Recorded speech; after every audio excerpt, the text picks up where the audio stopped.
start here. Camp MVP, John. Defense. Start on the defense. Who you got? Jalyx Hunt. He's the MVP. I hate, he ended poorly on day 17, lined up against Lane Johnson, but overall, I think he was the most consistent difference maker on either side of the football, which was, pretty exciting. I would say it was. He looks ready to be a starting level edge defender in this league, and maybe even more than that, maybe even a difference making edge defender in this league. So to me, that's a pretty clear win for Jack. A lot of good players. Like, I think we did best player, and I'm like, I don't like best player because best player is best player. It's like, it's going to be Quinion, it's going to be Cooper, it's going to be Lane. But who had the best camp? I would say that would be Jalyx Hunt. So defensive camp MVP is going to Jalyx Hunt. John, if you had an honorable mention, who would it be?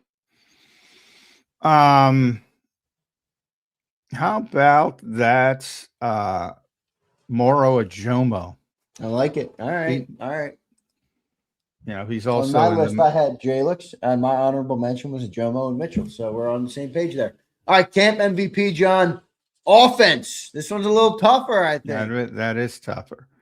I'm going to go.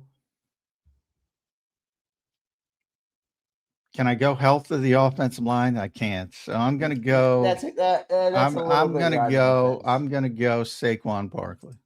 Ooh, okay. I mean, he was the only difference maker amongst the skill position people, with Devontae not out there for a large portion.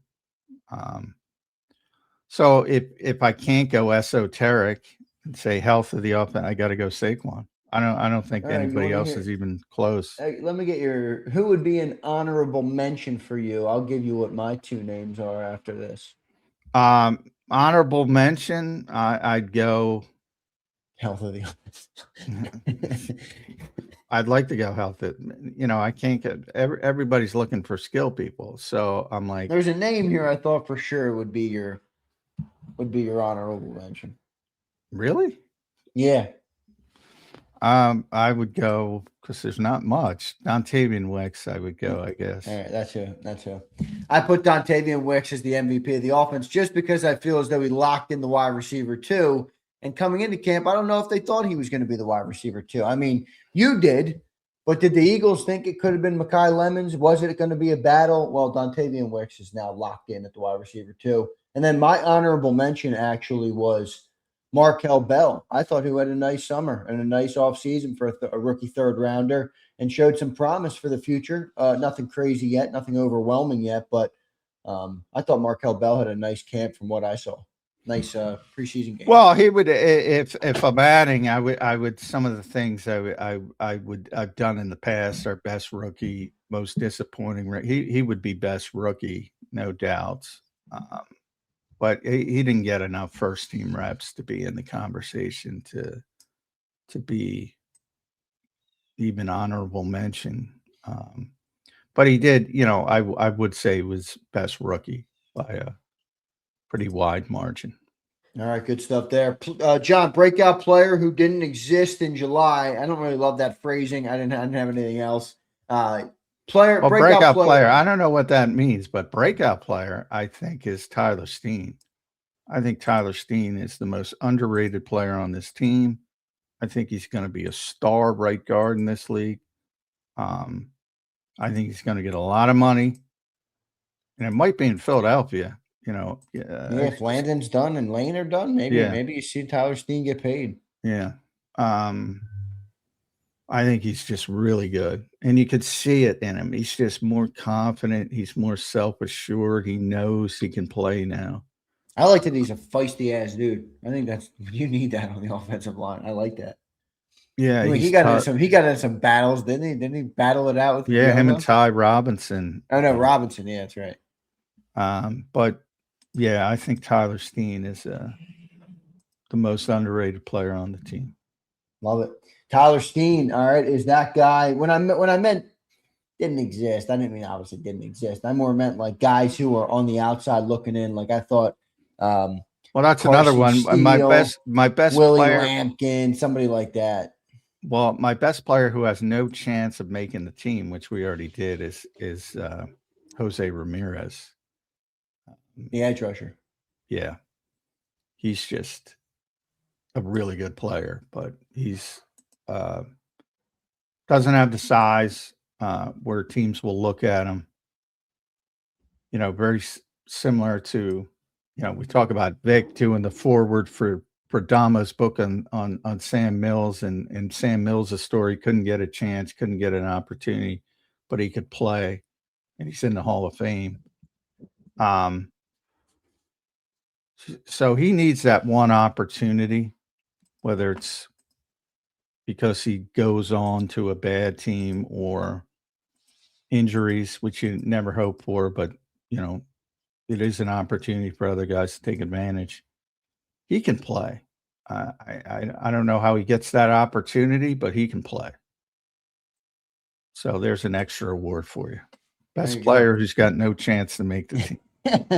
Nice. That's a very Johnny Mac award. All right, this one might be tough. Best single play of camp. Any play, John, stick out like, damn, that was a nice play? Boy, I got to think about that. It's usually a great catch like Jalen Rager. Yeah, that's exactly. It's funny you said that because that's exactly what I thought of. And I'm trying to think of the best catch. I was doing some research, John, reading around at your beat reporter. I will say, a lot of writing about the couple plays in Foxborough, and you weren't in Foxborough, so I don't want to hold that against you. I think Woolen had like a 99-yard pick six. Yeah, well, best play there. There it is. The pick six at Lincoln Financial Field. That's that. That was a bigger one in Foxborough, but I wasn't there. But so for the ones, so I saw 15 of the 17 practices. Are the ones I would say competitive scrimmage-like environments, offense versus defense, offense driving for the win. He picks it off, pick six, going the other way. There you go. I was thinking offense, but I'm glad you jogged my memory. There you go. All right, good stuff there on the single play. John, this is different than a play. I have one that's clearly in mind for me. Moment of camp. Oh, Morrow and Fred going at it. Okay, all right, I like that. That not even close. That was awesome. I mean, that was Morrow and Fred going at it is the moment of camp. I put Lane Johnson saying probably going to be done just because I felt like it was something. Well, in a more serious mode, yeah, Lane is bigger, but the actual moment, Morrow and Fred. Morrow was. How close to that were you? Right there. I mean, right there. Heard every expletive. Yeah. 20, 30 yards away. And Morrow was seeing red. Yeah, those guys were upset at each other. Has there been any does it look like there's any leftover animosity from that, or is it two dudes? No, they both talked about it. I mean, after the practice, Nick talked to both of them. Howie talked to both of them. In a lot of ways, I blame the coaching staff because we all saw it coming because we were so close. They were on the field closest to us. And you could see it was boiling the play before. They started shoving and cursing and, sort of an old school football mentality. They lined them up against each other again, and it just went crazy because Fred kind of locked him up and turned him around and pancaked him and threw his body weight on him. And it was on. So I kind of blame the coaching staff, to be honest. They should have got them away from each other. But it was definitely the moment of camp. I'm confident in saying that. Yeah, it sounds like it was an exciting thing to witness there, that close and personal. That's good. All right, John. So that's the moment of camp. What about the worst moment of camp? Ooh, worst moment of camp. There's no real injuries. I guess if you included the game, we could say Jaquinda Jackson, who went down and was stretchered off. But yeah, not a meaningful part of the team. You hate to be, but that's the unfeeling nature of football. For the most part, everything's been pretty good, as good as it could possibly be health wise. I would say,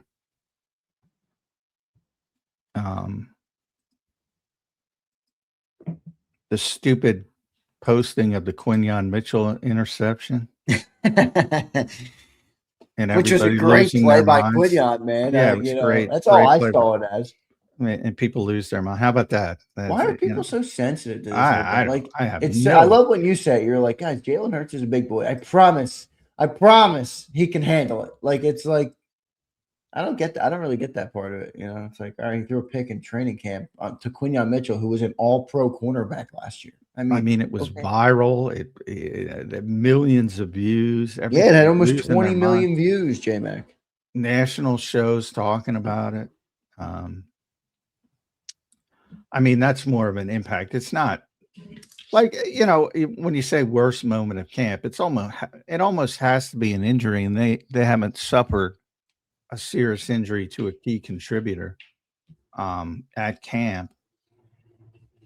So, you got to go in a different direction, because nothing really matters. I mean, at the end of it, it's not a big deal. Nothing's a big deal. You throw an interception. You go to the next play. Right. Try to get better.